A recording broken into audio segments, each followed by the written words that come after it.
Nililay ka? Alam ko. At feel ko kahit nasa abroad ako. At thank you, ading ko. Kasi nandyan ka lagi para tumayo kay Jared bilang ina. Thank you, ading ko.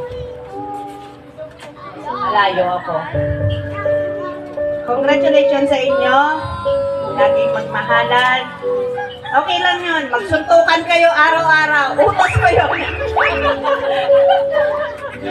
Ako ang referee hanggat nandito ako. Sige, nagkamali. Andito kami para bubugin. Hindi. Nasa inyong pag-uusap yan.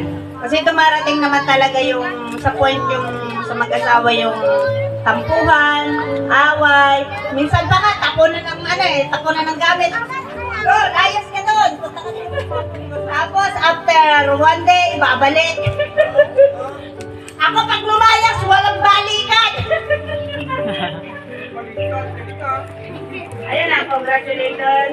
At sa iyo, Ken, naman, alam ko naman natin, napakasipag mo at napakaswerte ni Laika sa iyo. May determinasyon ka, tuloy mo lang yan natin ko. At yung barkada, lagi kasi kami nag-aaway-aaway niyan eh. Pagtatawag ako, andito ako ate sa basketbulan, andito ako ate sa barkada. Ayun. Kaya lagi kami nag-aaway niyan, kahit nasa abroad ako. Ayan. Bawas-bawasan, hindi ko naman sinabing tanggalin. Nandyan na yan eh, kasama na yan sa live. Pero bawas-bawasan na kasi pamilyado ka na.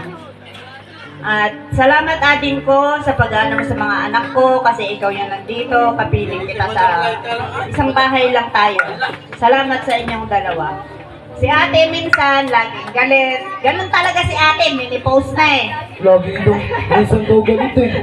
Laging galit, lagi kami nag-aaway. Kasi minsan to, makasarili eh. Makasarili to, hindi nagsasabi to ng ate, gano'n. Kasi ang gusto ko, nasapan kami nito eh. Ano man dyan, sabihin mo sa akin, gano'n, report mo, ganyan. Eh, one time, hindi ka nag-report. Away to the max talaga, may blakan pa. Kailan ko lang ito in-accept eh, last year ata. Ganun talaga si ate, pero hindi nawawala yung pagmamahal ni ate sa inyo. Mahal na mahal ko kayo, yan ang tatandaan nyo. Si ate nasa ibang bansa para sa buong pamilya, hindi lang para sa akin, para sa ating lahat. Salamat sa inyong dalawa. Narinig niyo sa atin, hindi lang pang pamilya, pang sports pa. Pang-sport pa. Diba? Thank you very much.